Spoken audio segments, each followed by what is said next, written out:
आज बात करेंगे एसिड बेस एंड साल्ट की। ठीक है, केमिस्ट्री का आपका सेकेंड चैप्टर है, आज इसी को देखेंगे।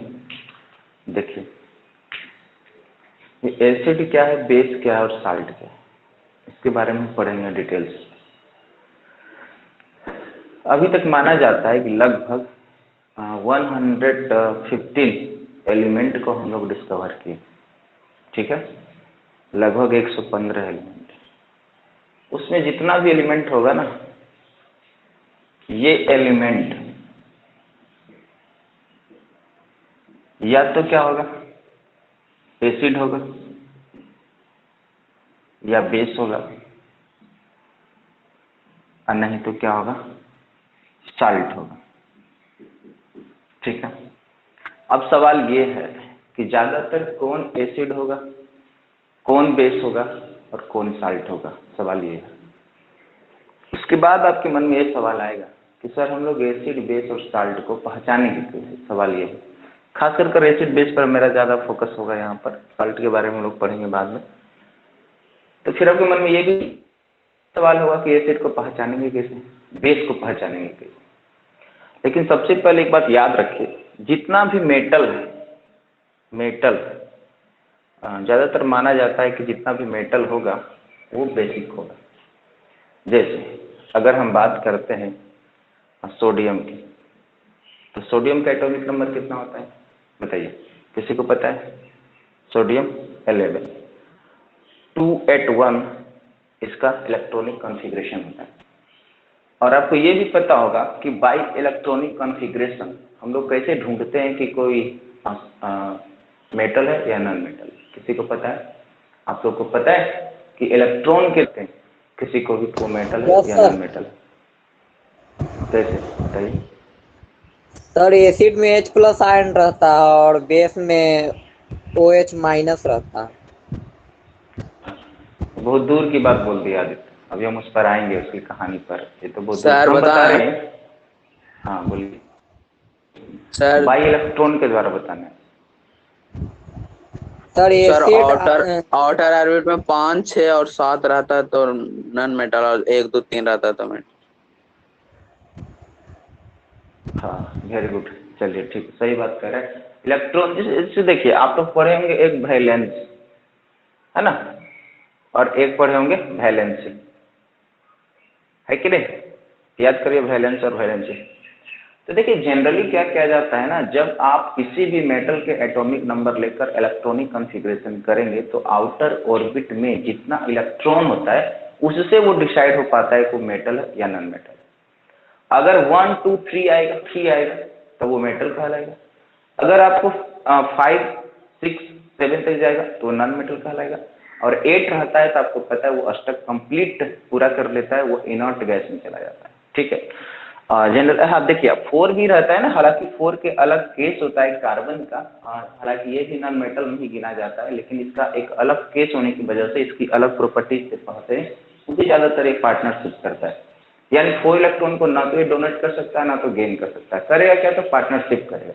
यही वजह है कि आप लोग पढ़ते हैं, अगले चैप्टर में आप लोग पढ़ेंगे कार्बोनिक कंपाउंड।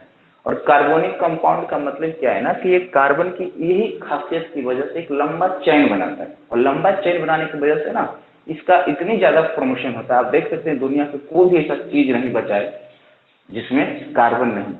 अब मिल्क की बात नहीं करते हैं, कुछ ऐसा सुन के नहीं लेकर चलेगा सर दूध में क्या कार्बन होता है, नहीं ऐसी बातें नहीं कर रहे।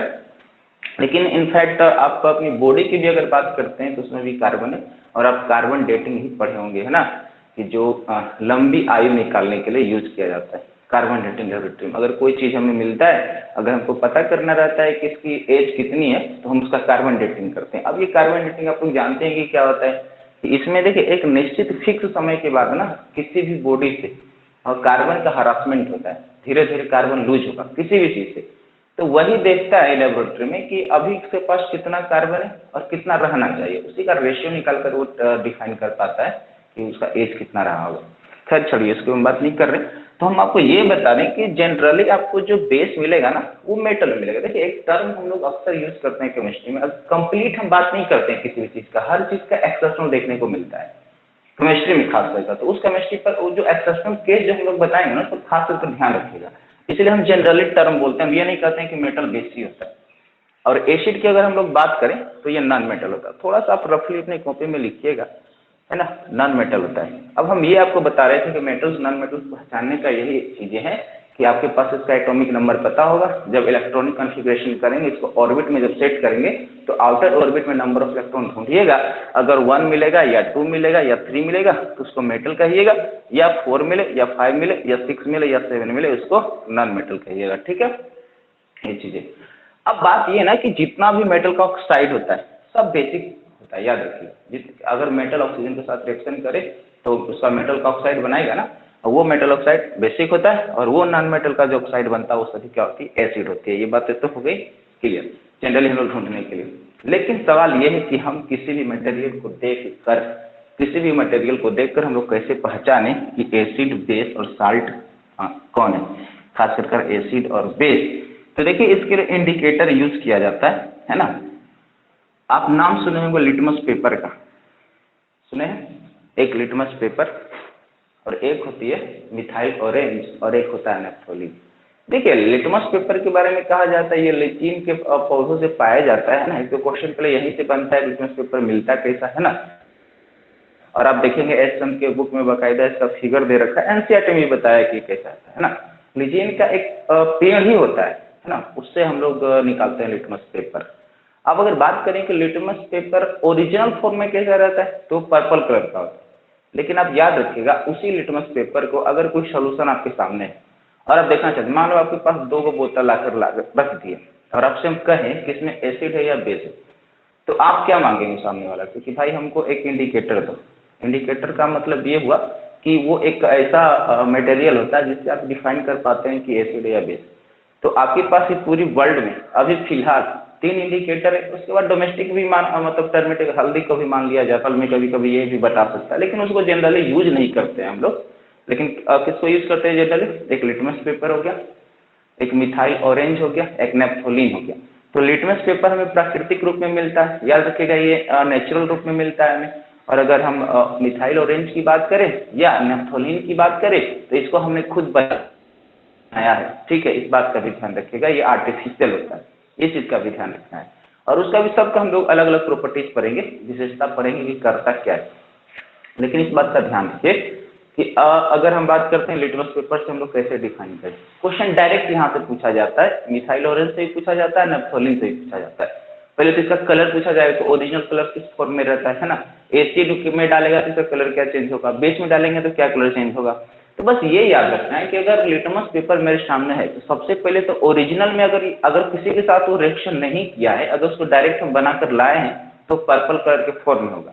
लेकिन अगर आप एसिड में डाल देंगे तो एसिड में डाल देंगे तो अक्सर देखा जाता है पेपर होता है वो किस में चेंज हो जाएगा, रेड में चेंज होगा। किस में चेंज होगा, रेड में। अब अक्सर बच्चों की कंफ्यूजन होता है, ये ब्लू रेड उनको पता होता है लेकिन वो समझ ही नहीं पाते हैं कि ब्लू किस में होगा, रेड किस में होगा। तो एक बात याद रखिएगा, अगर वो बेसिक होगा तो रेड लिटमस पेपर किस में कन्वर्ट होता है, ब्लू में। तो बच्चों को ये ध्यान रखने के लिए हम अक्सर बताते हैं कि बी से ब्लू होता है, बी से बेस होता है। ठीक है, बी से ब्लू, बी से बेस। तो अब बात का ध्यान रखिएगा, अगर आपको बेस चाहिए तो ब्लू पर ही ध्यान दीजिए। अब ब्लू किससे चेंज हुआ उससे कोई मतलब नहीं, बस ब्लू चाहिए। अगर ब्लू लिटमस पेपर का सिंबल है तो क्या है, बेस। लिटमस पेपर का बस एक ध्यान रखें, बाकी का रेट कौन देता होगा, एसिड देता होगा। ठीक है, तो हम लोग ऐसा करते हैं कि अब देखिए हम आपके सामने एक इधर एसिड यानी बेस और एसिड का एक बीच में सिंबल बनाते, साथ साथ में हम लोग एसिड और बेस का प्रॉपर्टीज पढ़ते, है ना। और आप जो ये बातें कर, जो स्टार्टिंग में हम लोगों ने आपसे पूछा कि बताइए एसिड कौन है और बेस कौन है, तो आप कहे सर जो H+ आयन देता है वो एसिड है और जो OH आयन देता है वो क्या है, बेस है। ठीक है, OH आयन देता है। अब देखिए अगर हम आपको बात करें ग्लूकोज की, ग्लूकोज का फॉर्मूला क्या होता है, किसी को पता है, बताइए। C6H12O6 C6H12O6 है ना। तो आप देखेंगे कि यहाँ से भी OH आयन आपको बनता हुआ दिखता होगा। ठीक है, और जो OH आयन देता है उसको आप क्या मानते हैं, बेस मानते हैं। OH आयन को क्या मानते हैं, बेस मानते हैं। तो क्या बेस है ग्लूकोज, बेस है ग्लूकोज, बेस है। याद रखिएगा ग्लूकोज को बेस की प्रॉपर्टीज में नहीं रखते, उसका एडिशन कंडीशन पढ़ेंगे देखिए आप क्या करते हैं ना, अगर आप H प्लस आयन और OH माइनस आयन से अगर आप किसी को डिफाइन कर पा रहे हैं बच्चे, तो याद रखना है कि ये तभी डिफाइन हो पाता है कि जब आप किसी, मान लो कि एसिड को आपने किसी चीज में घोला, अब घोलने के बाद वो रिलीज करेगा तभी ना H प्लस आयन और OH आयन। अगर वो रिलीज ही नहीं करे तो आप कैसे बता पाएंगे कैसे भी या कैसे।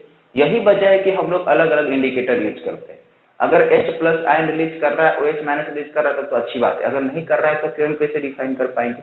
तो कभी कभी केस में आपको देखने को मिलेगा कि इसमें हम लोग OH आयन जो है ये रिलीज ही नहीं कर पाता है ग्लूकोज की, अगर हम बात करें सभी का केस पढ़ेंगे आपको। तो आप भी अपनी कॉपी में चलिए साथ साथ लिखते, अब एवरी पॉइंट हम लोग लिखेंगे यहाँ पर और एक एक पॉइंट को आपको समझाते हुए चलेंगे। तो ये है एसिड और बेस, और क्वेश्चन डायरेक्ट कहाँ से बनता है उस पर भी हम लोग फोकस करते रहेंगे। चलिए हम लोग पढ़ेंगे और आप देखते हैं कि यही एसिड और बेस, एसिड और बेस अगर रिएक्शन करे एक दूसरे के साथ में तो क्या बनाता है, किसी को पता है? एसिड और बेस अगर रिएक्शन कर जाए तो क्या फॉर्म होगा? Salt plus water. Salt plus water नहीं, साल्ट प्लस वाटर नहीं, एसिड और बेस अगर रिएक्शन करता है तो न्यूट्रल हो जाता है ना, न्यूट्रल। इसलिए हम आपको बताए थे, कभी कभी बोले होंगे क्लास में भी कि देखिए अगर किसी इंसान को एसिडिक हो जाता है, यानी मान लो किसी बाराती में गया और वो यहाँ तक खांस कर खा लिया, बहुत ज़्यादा खा लिया, फिर उसको अनपच जैसा महसूस हो रहा है, अच्छा फील नहीं कर रहा है, बार बार उसको एसिडिक जैसा महसूस हो रहा है, तो क्या लाते हैं, देता है ना टीवी में इनो के बारे में, 6 सेकंड में रिलीफ देता है, देता है नहीं देता है। आप इनो लाते हैं, पूरा घोल कर पानी में पी जाते हैं तो आपको रिलीफ मिलता है। तो इनो क्या है? इनो एकदम स्ट्रॉन्ग बेस होता है, स्ट्रॉन्ग बेस। तो आपको एसिड हो रखा है, अब बेस की जरूरत है आपको, तो आप बेस लेते हैं, फिर आपको पेट में एकदम रिलीफ मिलती है। तो क्या करता है दोनों, एसिड आपके पेट में तो बहुत ज़्यादा मात्रा में बन चुका है और आप बेस लिए तो उधर रिएक्शन किया, रिएक्शन करने के बाद क्या बना दिया, न्यूट्रल बना देता है। ठीक है, पढ़ेंगे आगे ये सब चीज़ें। चलिए तो हम लोग ऐसा करते, आप इधर लिख दे एसिड, है ना, बेस। तो सबसे पहली बात ये ना एसिड और बेस कि बिना इंडिकेटर, आपके पास कोई इंडिकेटर नहीं है, तो बताइए हम कैसे ढूंढ लेंगे कि एसिड है या बेस है? आपसे जवाब पूछना चाहते हैं, बताइए। आपके पास किसी तरह का कोई इंडिकेटर नहीं है, कैसे? टेस्ट कर कर। सर क्या कर कर? टेस्ट करके सर। टेस्ट कर कर, हाँ। तो टेस्ट कर कर हम बता सकते हैं। तो एसिड टेस्ट में कैसा लगता है तो बताइए, तो एसिड टेस्ट में क्या होता है? सर खट्टा होता खट्टा। है ना, हाँ। तो एसिड आर सोड इन टेस्ट। तो टेस्ट में ना ये खट्टा होता है, बात ध्यान रखना। अच्छा बेस क्या होता है? कड़वा होता है। बेस टेस्ट में कैसा लगेगा? हाँ, बीटर, करवा होगा। अब जनरली देखिए, अब नॉर्मली आप सोचेंगे सर बीटर मतलब जो जो कड़वा वाला स्वाद आता है वो कैसा आता है? देखिए ये तो ढूंढना चाहिए, तो आप बहुत खाते रहते हैं, चाहे वो नींबू है, चाहे अचार है, बहुत सारी चीजें जीवन में मिलता रहता है। कि कड़वा वाला कुछ तुम लोग पहचान किया है कभी, तो बताओ। एसिड तो बहुत बार हम लोग यूज करते रहते हैं। अगर एसिड को पहचानना है, अगर आपको लगता है खट्टा चीज, तो नींबू आता है, बहुत आसान, लेमन, उसको काटिए पूरा एक नींबू बीच से, अब पूरा दम रस गार लीजिए अपने मुंह में, पता चल जाएगा खट्टा कैसा आता है। लेकिन ये बीटर को पहचाने हो कभी, कड़वा को भी पहचाने हो?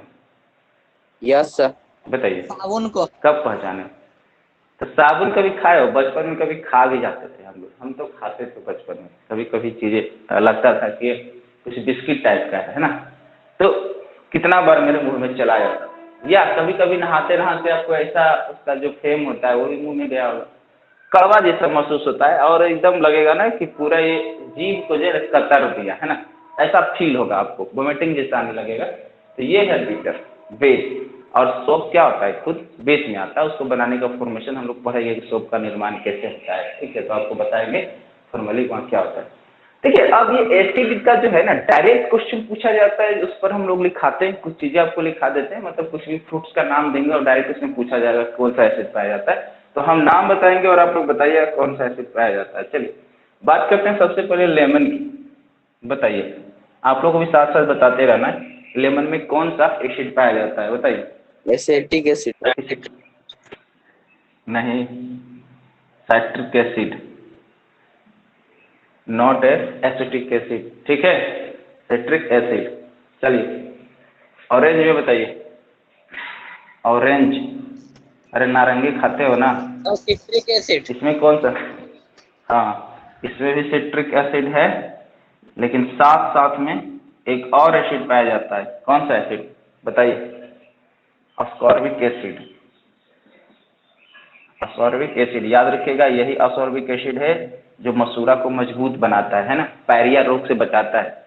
पायरिया रोग समझ रहे हैं ना, आप ब्रश करते हैं, दातुन करते हैं तो आपको कभी कभी टूथ से जो ब्लड आ जाता है, कभी कभी किसी किसी को देखेंगे, यानी इसको अस्कॉर्बिक जो बीमारी रहती है उसका, तो ये अस्कॉर्बिक एसिड में बहुत ज़्यादा मदद करता है। आप ऑरेंज खाएंगे तो आपके चेहरा पर शाइनिंग तो बनाएगा ही बनाएगा, और साथ में क्या करता है ना, ये पायरिया की बीमारी से बचाता है। ये दांत की बीमारी में बहुत खास इसका बहुत ज़्यादा यूज है ऑरेंज का, ठीक है।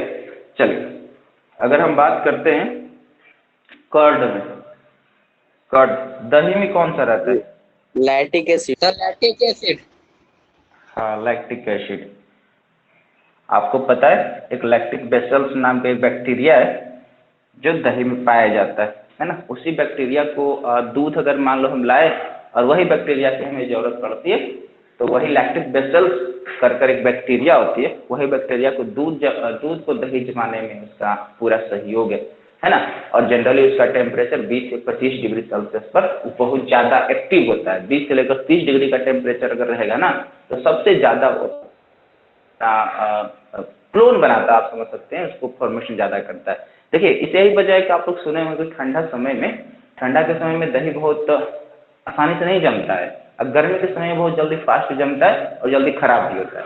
आप सुने होंगे ना, ऐसा देखे होंगे अक्सर अपने घरों में कि अगर आप दही जमाते हैं और ठंडा के दिनों में 2-4 दिन लग जाता है।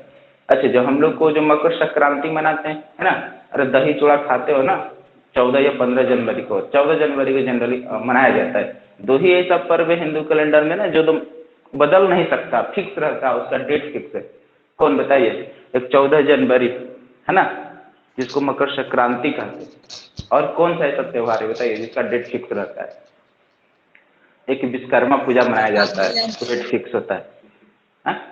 गांधी जयंती की बात नहीं कर रहे, वो सब की बात, अब 26 जनवरी 15 अगस्त थोड़ी कर रहे, आपको उस त्यौहार की बात कर रहे हैं जिसका डेट आगे पीछे नहीं होता है। बाकी का तो फिर कैलेंडर के अनुसार ऐसा नहीं कि दुर्गा पूजा अगर किसी डेट को मनाया गया तो कभी कभी वो सितंबर में चला जाता है, कभी अक्टूबर में।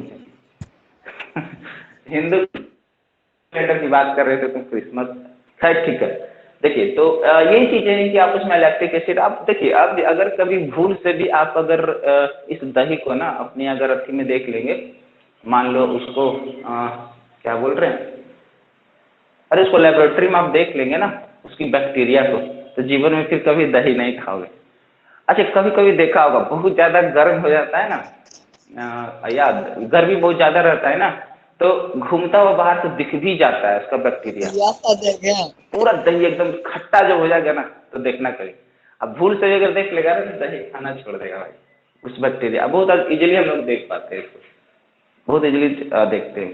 चलिए तो ये, चलिए अगर हम बात करें पिकल्स की, अचार में कौन सा एसिड पाया जाता है, अचार में PICKLES पिकल्स, बताइए अचार में कौन सा एसिड, एसिटिक एसिड, ठीक है, एसिटिक एसिड, नोट करते जाइए आप लोग, ये चीज़ें तो डायरेक्ट याद रखना है ना, चाहे वो पिकल्स की बात करें चाहे विनेगर की बात करें, ये सभी चीज़ें आप लोग को याद रखना है ना। एक और याद रखिए, इमली में कौन सा पाया जाता है, इमली यहाँ लिख देते 5 नंबर, इमली में कौन सा एसिड बताइए, इसमें है टार्टेरिक एसिड, याद रखिएगा, इसका नाम ही होता है टेमेरिंट, टेमेरिंट इमली को क्या बोलते हैं। तो ये चीज़ें आपको इधर से ध्यान रखना है कि कुछ चीज़ें हैं जो चाहे लेमन की बात करें, ऑरेंज की बात करें, कर्ड की बात करें, पिकल्स की बात करें, इमली की बात करें, इसमें कौन कौन सा एसिड पाया जाता है इस बात का ध्यान रखिएगा, ठीक है। चलिए अगर हम लोग बात करें बेस का, तो बेस का कुछ एग्जाम्पल ले लेते हैं, ये सब तो समझिए एग्जाम्पल एसिड का है, चाहे वो साइट्रिक एसिड भी आप देख सकते हैं, ये सभी एसिड है। अगर हम बेस के कुछ एग्जाम्पल ले लेते हैं तो अगर बात कर लेते हैं सॉल्ट की, है ना, तो ये खुद जो है ना, आप ध्यान रखिएगा कि ये बेस है। अगर हम बात करते हैं बेकिंग सोडा की, बेकिंग सोडा वही खाने वाला सोडा, इसको हम लोग खाते हैं, एक धोने वाला होता है ना, एक बेकिंग सोडा। अच्छा, बेकिंग सोडा का फुल फॉर्म क्या होता है, किसको पता है? बेकिंग सोडा किसी को पता है? Baking soda, sodium hydroxide, yes NaOH, sir. सब भूल गया है ना। देखिए उसके बाद देखा जाता है milk of magnesia, milk of magnesia ये भी बेस होता है। अगर एग्जाम्पल की बात करें, मिल्क ऑफ मैग्नीशिया। अच्छा, मिल्क ऑफ मैग्नीशिया का फुल फॉर्म किसको पता है बताओ? मिल्क ऑफ मैग्नीशिया याद करिए, पढ़े आप लोग केमिस्ट्री में, केमिकल रिएक्शन में आप लोग पढ़े। मिल्क ऑफ मैग्नीशिया का फुल फॉर्म किसी को पता नहीं है? इसको कैल्शियम हाइड्रोक्साइड बोलते हैं, CaOH का होल टू रे। सब भूल गए हो तुम लोग, ऐसा लग रहा है। ठीक है, मिल्क ऑफ मैग्नीशिया। क्लियर? बताइए, हो गया ना यहाँ तक? मिटा दे? बोलिए। चलिए आगे बढ़ते, नोट करते जाइएगा।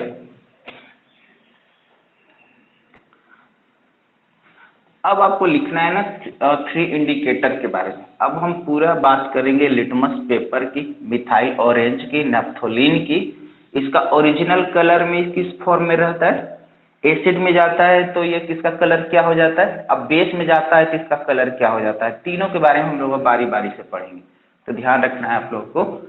लिटमस पेपर के बारे में, मिथाइल ऑरेंज के बारे में और नेप्थोलीन के बारे में, ये 3 इंडिकेटर है। तो आपसे पूछा जाएगा कि ये नेचुरल कौन सा इंडिकेटर है, तो आपको बताना है लिटमस के बारे में। और खुद आर्टिफिशियल हम लोग इसको खुद जनरेट किए, इसको सिंथेटिक भी कहा जाता है।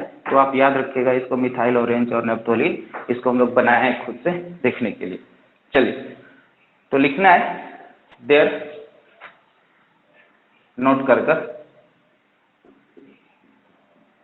There 3 common indicator to find acidic and basic solution। ठीक है, सोल्यूशन का टर्म हम लोग इसलिए यूज कर रहे हैं फिलहाल यहाँ पर, क्योंकि आप पेपर जो होता है ना, तो पेपर पर ड्रॉप ही डालते हैं आप। वास्तव में हम लोग ड्रॉप ही डालते हैं। मेरे पास जो भी सोल्यूशन के फॉर्म में जो भी मेरे पास मटेरियल रहता है, तो सोल्यूशन का ड्रॉप हम लोग उस पेपर के ऊपर डालकर देखते हैं। ठीक है, या आप पेपर कोई सोल्यूशन में डाल दीजिए, तो डालेंगे तो कलर आप देख लीजिए बहुत आसानी से। इसलिए हम लोग सोल्यूशन यूज कर रहे हैं, क्योंकि मान लेते हैं अगर एसिड और बेस अगर आपको सॉलिड के रूप में रहे या पाउडर के रूप में रहे, तो थोड़ा सा आप उसको सोल्यूशन बनाना ही पड़ेगा, तभी आप उसको ड्रॉप द्वारा डाल सकते हैं। इस बात का ध्यान रखिएगा। तो चलिए हम लोग बात कर लेते हैं, एसिड की तरफ बात कर लेते हैं जो लिख रहे थे ना। तो ये एसिड में हम लोग देखेंगे कि एसिड में करता क्या है। तो ये जो लिटमस पेपर होता है ना, आप बस इस बात का ध्यान रखिएगा। हम लोग लिटमस पेपर के बारे में बात कर लेते हैं कि लिटमस पेपर एसिड में डालेंगे, कलर क्या कर देगा बताइए, क्या हो जाएगा? Acid turns blue to red. ये ध्यान रखिएगा, ये ब्लू टू रेड करेगा। कौन? तो यहाँ पर हम डाल देते हैं ब्रैकेट में, ये हम बात कर रहे हैं लिटमस पेपर की। ठीक है, यानी ये ध्यान रखना है कि लिटमस पेपर जो है रेड, और लिटमस पेपर किस में कन्वर्ट हो जाता है? ब्लू। इस बात का ध्यान रखना है। चलिए, अगर हम बात करते हैं मिथाइल ऑरेंज की, है ना, तो मिथाइल ऑरेंज क्या करता है? चलिए, methyl orange gives in acidic solution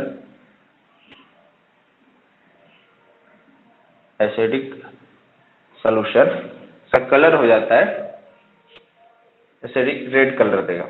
इस बात का ध्यान रखिएगा, अंडरलाइन कर देते हैं, रेड कलर। ठीक है, तो दोनों चीज कॉमन है, आप इस चीज को देख पा रहे होंगे तो समझ पा रहे होंगे। या अगर वो लिटमस पेपर है तब भी रेड, मिथाइल ऑरेंज देगा तब भी रेड। किसकी हम बात कर रहे हैं? जब वो एसिड रहे तो ध्यान रखिएगा, दोनों कॉमन है तो थोड़ा याद रखना आसान है। लिटमस पेपर रहेगा तब भी फाइनली रेड कलर देगा। मिथाइल ऑरेंज भी अगर हम लोग डालेंगे तब भी क्या देगा, और रेड कलर देगा। ठीक है, आप देखिए अगर नेफ्थोलीन डालेंगे तो क्या नीचे दिख जाएगा आप लोगों को। चलिए इसके ऊपर लिख देते हैं। ठीक है, नेफ्थोलीन देगा तब वो क्या बनाएगा तो ये देखना है। तो नहीं बनाएगा कुछ कलरलेस। हाँ वेरी गुड, कलरलेस होता है। तो ये देखिए क्वेश्चन ऐसे पूछा गया था कि कौन सा ऐसा इंडिकेटर है, या नेफ्थोलीन के बारे में डायरेक्ट पूछा गया था ऑप्शन में, इसमें कौन सा ऐसा सोल्यूशन में डालने पर ये किसी तरह कोई चेंजिंग नहीं डालता है या इसकी कोई भी कलर में परिवर्तन नहीं आता है, तो वो नेफ्थोलीन था और वो एसिड में डालने से होता था। तो बात का ध्यान रखना है। तो चलिए हम लोग इसका, तो ये नेफ्थोलीन के बारे में हम लोग बात कर रहे हैं। नेफ्थोलीन गिव्स कलरलेस सॉल्यूशन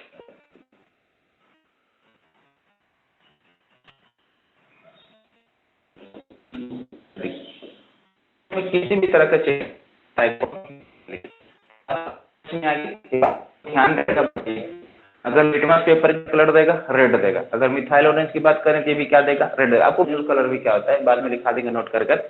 आइए नेफ्थोलीन का याद रखेगा, एसिड में किसी तरह कोई भी चेंजिंग नहीं लाता है। बोलिए ध्यान रहेगा ना। अब आ जाइए बेस की तरफ। ठीक है, तो हम इधर लिख रहे हैं बेस, तो बेस की तरफ आपको ये ध्यान रखना है। चलिए, तो क्या कर देगा ये बेस टर्न्स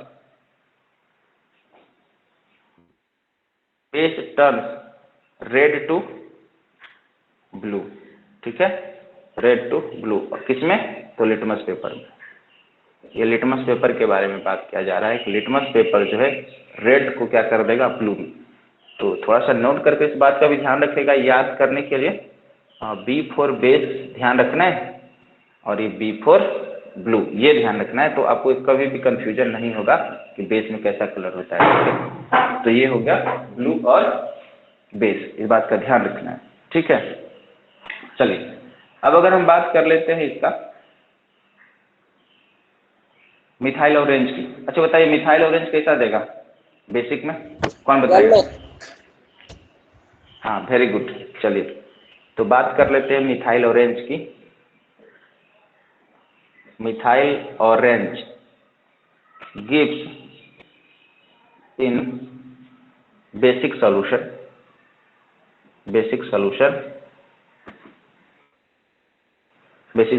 कौन सा कलर देगा, तो येलो कलर देगा। ये एक नया कलर आ रहा है, इसको ध्यान रखना है। ठीक है भाई, येलो कलर देगा, ध्यान रखना है। यानी ये समझना है कि येलो कलर बेस में मिलेगा, वो भी कौन देगा, तो मिथाइल ऑरेंज देगा। ये चीज का ध्यान रखना है। हालांकि फिर से बार बार पूछते पूछते आपको याद हो जाएगा। अच्छा बताइए नेफ्थोलीन कैसा कलर देगा बेस में? इसमें तो नेफ्थोलीन कोई कलर नहीं दिया था, बताइए नेफ्थोलीन कैसा देगा? पिंक देगा सर। कैसा देगा? Pink colour.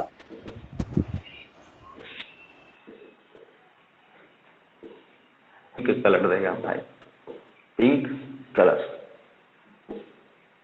इन बेसिक सॉल्यूशन।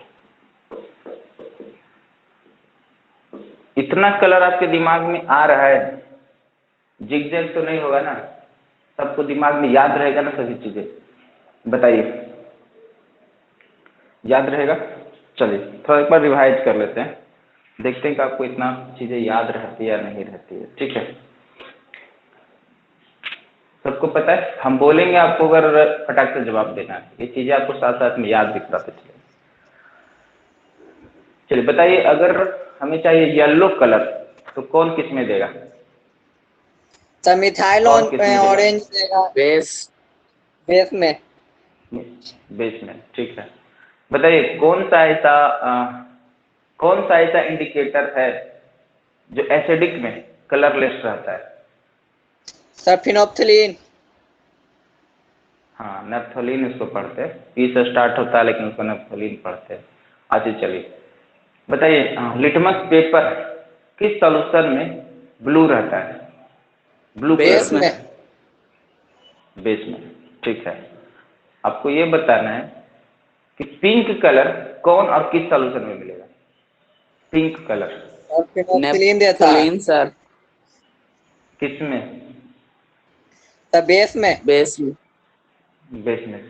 बस ये कलर इतना ध्यान रखिएगा, किसी तरह कोई दिक्कत होने वाला नहीं है ना।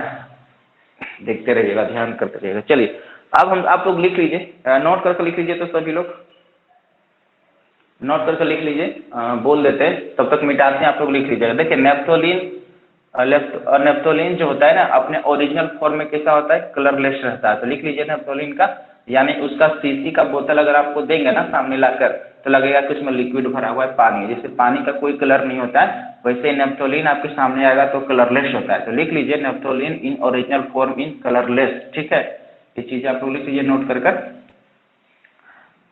लिटमस पेपर के बारे में लिख लीजिए कि लिटमस पेपर जो होता है ओरिजिनल फॉर्म में किस कलर में होता है?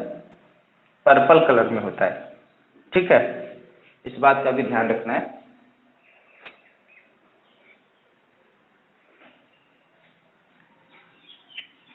कॉपी में नोट करके इसको लिख लीजिए।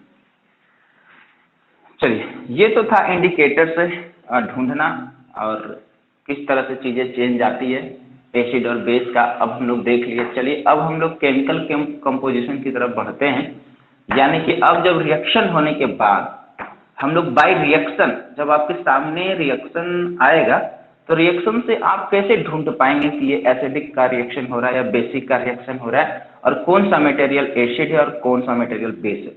देखिए जैसे अब हम बताने वाले हैं, जो आप लोग स्टार्टिंग में बताए थे H प्लस आयन या OH माइनस आयन के बारे में, ठीक है ना। तो सबसे पहले तो ये खुद एक क्वेश्चन है कि सर ये H प्लस आयन क्या होता है, यानी H के साथ ये प्लस ही आयन क्यों आता है और OH के साथ ये माइनस आयन क्यों आता है। ये खुद एक अपने आप में केमिस्ट्री के एक बेहतरीन जवाब है ना, कि आपको ये ढूंढना चाहिए कि H प्लस आयन क्या है और OH माइनस आयन क्या है, तो इसके साथ प्लस ही क्यों आता है और माइनस क्यों आता है। तो पहले तो आप लोग लिख ही लीजिए इसमें कि एसिडिक डिजोल्व इन वाटर, लिखिए साथ में acidic dissolve in water gives H plus ion. इसका H प्लस आयन अगर वाटर में डिजोल्व होगा तो आपको H प्लस आयन जो रिलीज करेगा वो पक्का एसिड होगा, इसमें कोई दो शक नहीं होगा। चलिए इधर हम लोग बात कर लेते हैं कि बेस को अगर डिजोल्व करेंगे वाटर में, base dissolve in water gives OH minus ion. ठीक है, ये OH माइनस आयन देगा। ये चीज़ों को भी आपको ध्यान रखना है। तो ये चीज़ें तो हो गया। अब हम लोग जानेंगे तो सबसे पहले कि ये किस तरह से कंपोजिशन चेंज होता है। तो आइए हम लोग देख लेते हैं। अच्छा देखिएगा, एक्वस सोल्यूशन कहीं कहीं बार AQ लिखा हुआ आएगा, इसका मतलब क्या होता है? AQ का मतलब होता है एक्वस सोल्यूशन। इसका मतलब क्या होता है बताइए, हम लोग बताए थे केमिकल इक्वेशन में, हम बताए थे कि एक्वस का मतलब क्या होता है, किसी को पता है? मतलब जो भी देखिए एक्वस सॉल्यूशन का मतलब होता है ना, एक होता है ना सॉलिड और सॉल्वेंट, या तो इसका मतलब एसिड जो होगा ना वो वाटर में घुला हुआ होगा, और वाटर में घुलने के बाद जो एक सॉल्यूशन तैयार हुआ होगा, इसी सॉल्यूशन को इसी मिक्सिंग कहते हैं एक्वस।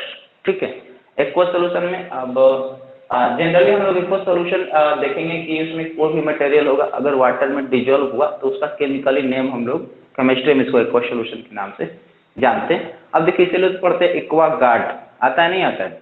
अरे घरों में लगाते हैं एक्वा गार्ड, तो एक्वस से वही एक्वा गार्ड, और एक्वस का मतलब आप थोड़ा सा कंपेरिजन कर सकते हैं वाटर के साथ। तो आप एक्वा गार्ड से हम लोग क्या करते हैं, जो भी उसमें केमिकल कंपोजिशन घुला हुआ रहता है, चाहे वो एसिड हो या साल्ट हो या बेस हो या कोई अदर डस्ट मटेरियल जो रहता है, उसको हम लोग सेलेक्ट करने के लिए, उसको हटाने के लिए, छानने के लिए यूज करते हैं एक्वस सॉल्यूशन में, वहां पर एक्वा गार्ड को, ताकि हमें पानी प्योर रूप में वाटर रूप में मिले। चलिए अब देखिए कुछ एसिड का हम रिएक्शन देख लेते हैं, और ये देखना चाहते हैं ना कि इसमें H प्लस आयन कैसे रिलीज हो रहा है, थोड़ा ये ध्यान रखिएगा। जैसे क्वेश्चन पहला ये है, कुछ रिएक्शन आपके सामने हम लाए, HCl का नेम क्या होता है बताइए? HCl को क्या बोलते हैं? हाइड्रोक्लोराइड, क्लोरिक है ना।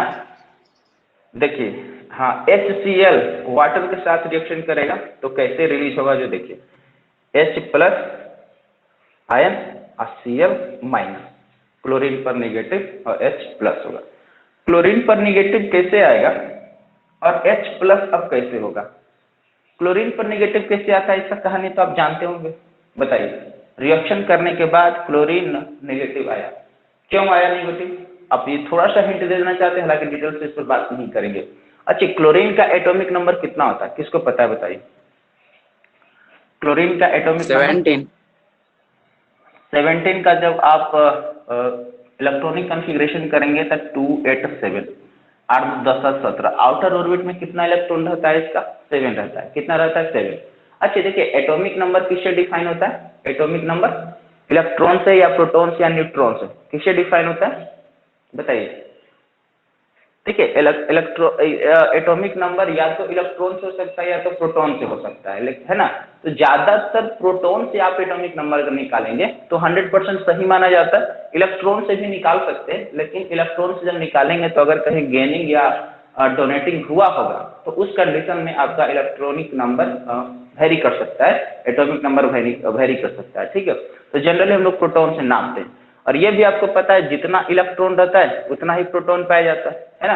और जितना प्रोटॉन रहता है उतना न्यूट्रॉन रहता है। ये चीज आप लोग जानते हैं चीजों को। तो देखिए, क्लोरीन अगर अपने फॉर्म में है, मतलब अगर वो आयनिक फॉर्म में नहीं है, मतलब सिर्फ क्लोरीन जो है अपना ओरिजिनल फॉर्म में है, तो उसके अंदर एटॉमिक नंबर 17 है, यानी इलेक्ट्रॉन कितना पाया जाता है? 17 पाया जाता है। तो उसका कन्फिग्रेशन करते हैं तो आउटर ऑर्बिट में 17 इलेक्ट्रॉन है, सॉरी 7 इलेक्ट्रॉन है। तो 7 इलेक्ट्रॉन है तो अपना ये अष्टक पूरा करना चाहेगा। आपको पता है कि ये चाहेगा कि हम क्या करें, अपने अष्टक कंप्लीट करें। अष्टक कंप्लीट करने के लिए इसका आउटर ऑर्बिट में कितना इलेक्ट्रॉन चाहिए? 8 इलेक्ट्रॉन होना चाहिए, लेकिन बच कितना रहा है? 7। तो ये क्या चाहेगा? 1 इलेक्ट्रॉन किसी से लेना चाहेगा। तो यही 1 इलेक्ट्रॉन की तलाश में ये क्लोरीन 1 इलेक्ट्रॉन की तलाश में किसके पास चला जाता है? हाइड्रोजन के पास चला जाता है। किसके पास? हाइड्रोजन। तो हाइड्रोजन से ये 1 इलेक्ट्रॉन अपने ऊपर ले लेता है। ठीक है, तो अभी इसके पास कितना था? आउटर ऑर्बिट में 7 था। तो अष्टक पूरा करने के लिए 1 इलेक्ट्रॉन ले लिया। तो 1 इलेक्ट्रॉन ले लिया ना, तो 1 इलेक्ट्रॉन लेने की वजह से इसका इलेक्ट्रॉन की नंबर जो है क्या हो गया? इलेक्ट्रॉन की संख्या बढ़ गया, इलेक्ट्रॉन की संख्या बढ़ गया। अभी जितना इलेक्ट्रॉन था, मानते हैं 70, उतना ही प्रोटॉन था। तो प्रोटीन पॉजिटिव होता है। तो आप देख सकते हैं ये 17 को 17 था और 17 पॉजिटिव था, तभी तक ये न्यूट्रल बना था ना। क्लोरीन अपने ओरिजिनल फॉर्म में किसमें था? न्यूट्रल के फॉर्म में था। लेकिन जैसे ही हाइड्रोजन से अष्टक पूरा करने के इलेक्ट्रॉन ले लिया, तो अब इलेक्ट्रॉन इसमें 18 हो गया। कितना हो गया? 18 हो गया। तो एक देख लीजिए, 17 पॉजिटिव और 17 नेगेटिव दोनों को बैलेंस करेगा, लेकिन 1 इलेक्ट्रॉन एक्स्ट्रा की वजह से 1 नेगेटिव एक्स्ट्रा बढ़ गया। यही वजह है कि इलेक्ट्रॉन पर यहाँ नेगेटिव चार्ज डेवलप होता है। और ये हाइड्रोजन से निकाला है। तो आपको ये पता होगा कि जब हम किसी भी मटेरियल से या किसी एलिमेंट से इलेक्ट्रॉन को हम जब ले लेते हैं तो उस पर पॉजिटिव चार्ज डेवलप हो जाता है, और जो इलेक्ट्रॉन लेता है उस पर नेगेटिव चार्ज डेवलप होता है ना। तो जितना इलेक्ट्रॉन ये लेगा, इसलिए इसको 1 प्लस आयन पढ़ रहे हैं। आप कहीं 2 प्लस आयन देखेंगे, 2 माइनस आयन देखेंगे, ऐसा आपको देखने को मिलेगा। तो ये 1 सिर्फ माइनस आयन या 2 माइनस आयन या 3 माइनस आयन ये इंडिकेट कर रहा है वो कितना इलेक्ट्रॉन है ऊपर, जिसकी वजह से उसमें नंबर ऑफ इलेक्ट्रॉन कितना बढ़ा है। क्लियर हो गया ना? ये बातें बहुत ही इंपॉर्टेंट बता रहे हैं, आपको ध्यान रखने की जरूरत है। ठीक है ना? तो ये चीजें समझ में आ रही है? बोलिए, समझ में आया ना कि क्लोरीन पर नेगेटिव चार्ज क्यों डेवलप हुआ? अरे समझ में आया कि नहीं आया? नहीं आया तो बोलिए। ठीक, इस बात का ध्यान रखिएगा। ये क्लोरीन यही है कि हाइड्रोजन और क्लोरीन को रिएक्शन करने के बाद जो वाटर में डिजोल्व किए तो H प्लस आयन और Cl माइनस आयन है। मतलब रिएक्शन करने के बाद क्लोरीन अपना अष्टक पूरा करना चाहा, और क्लोरीन अष्टक कंप्लीट करने के लिए उसको 1 इलेक्ट्रॉन की जरूरत होती है। और ये हम कैसे डिसाइड किए कि 1 इलेक्ट्रॉन की जरूरत होती है? जब आप पढ़े होंगे, ये 9th क्लास या 8th क्लास में भी पढ़ना है इलेक्ट्रॉनिक कॉन्फ़िगरेशन, आप उसमें किए होंगे तो आप देखते होंगे कि हम अष्टक पूरा करने के लिए, है ना, KLMN सेल के बारे में आप लोग पढ़े होंगे, है ना। उसका भी सब टॉपिक पढ़े होंगे कि SPDF, इस तरह इलेक्ट्रॉनिक कॉन्फ़िगरेशन किए हो या नहीं किए हो तुम लोग। 7th क्लास में बहुत अच्छा से इसके बारे में पढ़ना भी था। SPDF में हम लोग इलेक्ट्रॉन को अरेंजमेंट करते हैं, पढ़े हैं ना, 1s2 2s2 2p6, इस तरह से पढ़े हम लोग। तो ये चीजें से आप लोग सेट किए होंगे तो ये भी देखे होंगे कि हर किसी भी मेटल के किसी भी एलिमेंट का जब हम लोग इलेक्ट्रॉनिक कॉन्फ़िगरेशन करते हैं तो आउटर ऑर्बिट में इलेक्ट्रॉन का अरेंजमेंट करते हैं और हम ये देखते हैं कि नंबर ऑफ इलेक्ट्रॉन कितना बचा है। तो सेल होता है 2, 8, 8, 18 इस तरह का सेल होता है। तो हम ये देखते हैं कि जो 2 इलेक्ट्रॉन आउटर में रखे या 8 रखे या 18 रखे इसका स्टफ पूरा माना जाता है, मतलब इनर्ट माना जाता है। ये किसी के साथ आपको रिएक्शन करता हुआ नहीं दिखेगा, लेकिन इसमें से कम या ज्यादा आपको दिखेगा तो एक्टिव हो जाएगा, या तो वो इलेक्ट्रॉन को डोनेट कर देगा या तो गेन कर देगा। इस सारे चीजें आप लोग केमिकल कंपोजिशन में पढ़ रखे हैं कि कौन डोनेट करता है कौन गेन करता है।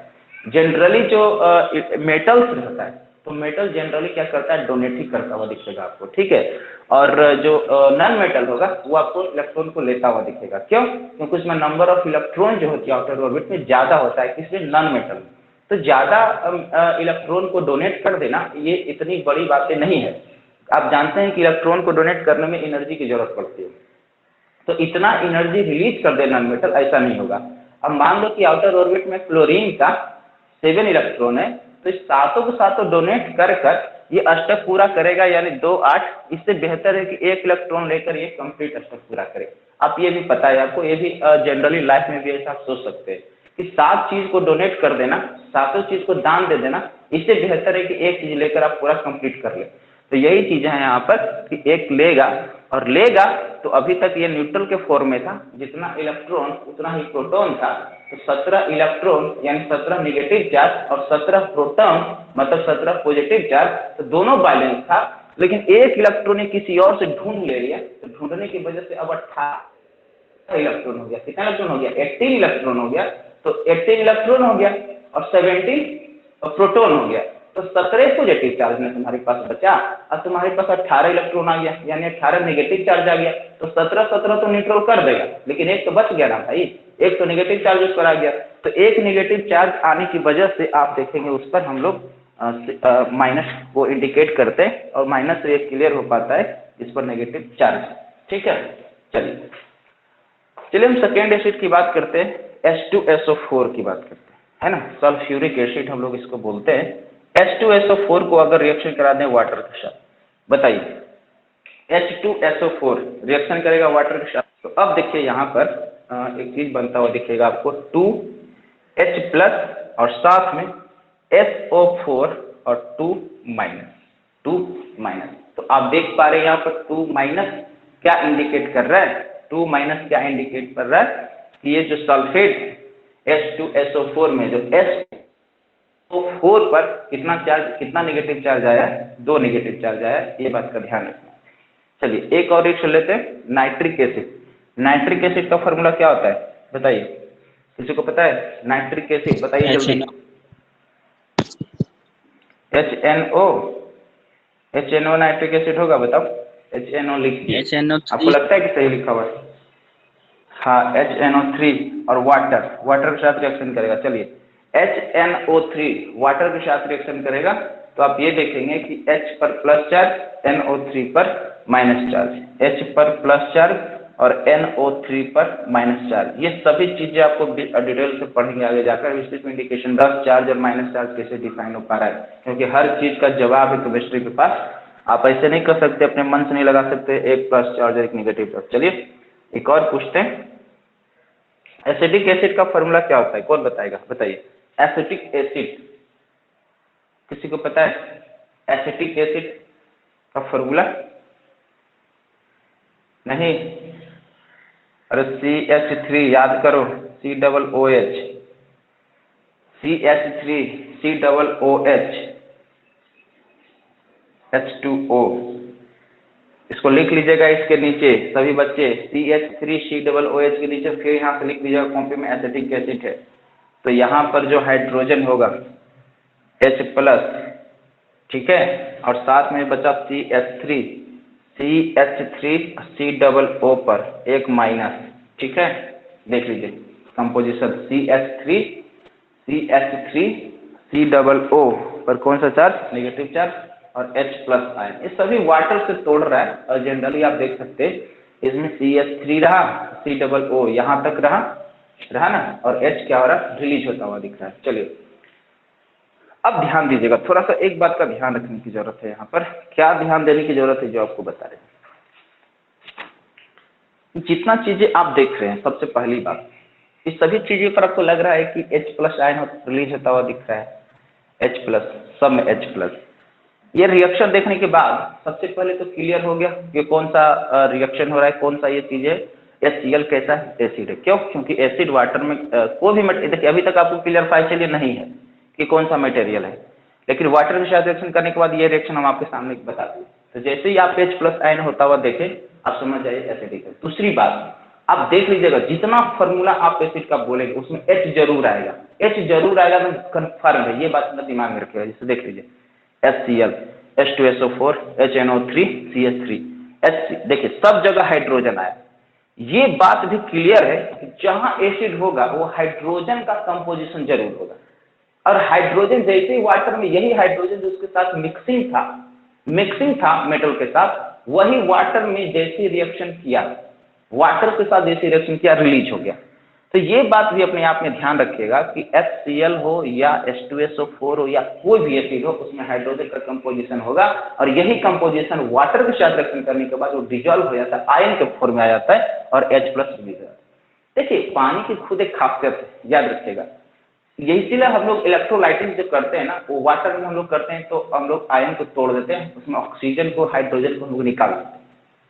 आपने देखा होगा कि इधर जो कोविड के समय में इतना ऑक्सीजन सप्लाई की जरूरत हुआ, तो बहुत सा कंटेनर ऐसा आया कि डायरेक्ट इन्वायरमेंट से ऑक्सीजन को ले रहा था। लेकिन अगर ऐसा इक्विपमेंट मेरे पहले नहीं था, तो हम लोग बहुत ज्यादा मात्रा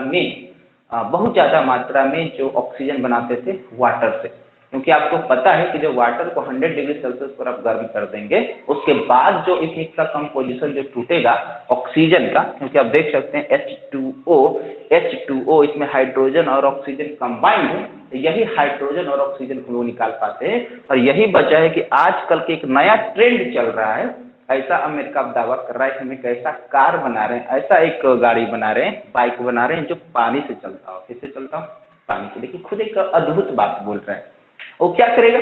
क्योंकि आपको पता है कि हाइड्रोजन एक बेस्ट फ्यूल माना जाता है ना, हाइड्रोजन बेस्ट, और ऑक्सीजन फ्यूल को जलने में मदद करता है। ये दोनों चीजें उसके पास आएगा, ऑक्सीजन इसको सपोर्ट करेगा और हाइड्रोजन फ्यूल का काम करेगा। ऐसा कंटेनर उसमें लगा है, ऐसा मशीन जो यूज कर रहा है कि पानी डालिएगा, उस पानी से इलेक्ट्रोलाइसिस कर हाइड्रोजन ऑक्सीजन को हटा देगा, और हाइड्रोजन ऑक्सीजन को हटा देगा तो वही फ्यूल से मेरा गाड़ी भी चल रहा है, उसी फ्यूल से उस वाटर को हीट करने में यूज भी करेगा। ये बेहतर कॉन्सेप्ट है, और आप ये ज्यादा दिन दूर नहीं है कि आप देख पाएंगे कि पानी से भी गाड़ी चल रही है। ठीक है, जहां पर हाइड्रोजन को आप देख सकते हैं, हाइड्रोजन और ऑक्सीजन कंबाइंड होने की वजह से फ्यूल का काम करेगा और हम लोग निकालेंगे। और अभी भी बहुत ज्यादा मात्रा में हम लोग ऑक्सीजन जो है वाटर से रिलीज करवाकर कंटेनर में पैक करते हैं, और चाहे वो इंडस्ट्रियल एरिया में भेजते हैं या हॉस्पिटल में भेजते हैं, इस ऑक्सीजन को भी हम लोग यूज करते हैं। ठीक है ना। ये लंग्स यही होता है ना कि आज कोविड में जो हाँफता हुआ देश कैसे बन गया। अभी जो मेरा नॉर्मल जो लंग्स की जो पावर है ऑक्सीजन को छांट लेना इस इन्वायरमेंट से, वो पावर घट जाती है, क्योंकि आपका लंग्स इन्फेक्टेड हो जाता है। तो लंग इन्फेक्टेड की क्षमता जो है हटाने की, ये इन्वायरमेंट में डायरेक्ट ऑक्सीजन नहीं है ना कि पैकेट के रूप में आपके नाक में डाल दिया जाए। आपको पता है कि ऑक्सीजन, हाइड्रोजन, अब बहुत सारा गैस इसमें मिक्सिंग, तो लंग्स मेरा इस ऑक्सीजन को इस इन्वायरमेंट से छांटता है, यानी वो फिल्टर का काम करता है। ये समझिए कि ऑटोमेटिक मतलब नेचुरल फिल्टर लगा हुआ है मेरे लंग्स में, तो ऑक्सीजन को हटा देता है। अब वो फिल्टर अगर धीरे धीरे डैमेज होने लगे, यानी कि वो डैमेज होने का सीधा सा सेंस है ना कि अब इस इन्वायरमेंट से ऑक्सीजन को छांटने की क्षमता घट रहा है, और हमारी बॉडी में ऑक्सीजन की जरूरत, तब हम लोग बाहर से आर्टिफिशियल क्या लेते हैं, ऑक्सीजन लेते हैं, ताकि चलो मेरी क्षमता घट रहा है ना, तो हमको तो जनरली हमको ऑक्सीजन ही चाहिए, तो डायरेक्ट इसको ऑक्सीजन दे दो। और इसीलिए ऑक्सीजन पर आप बहुत दिन तक लोग जिंदा रह सकता है, कोई बड़ी बात नहीं है। और धीरे धीरे उसका लंग का इन्फेक्शन कमता है, धीरे धीरे पावर बढ़ने लगता है, यानी लंग प्रॉपरली काम करना शुरू कर देता है, फिर हम लोग नॉर्मल हो जाते हैं।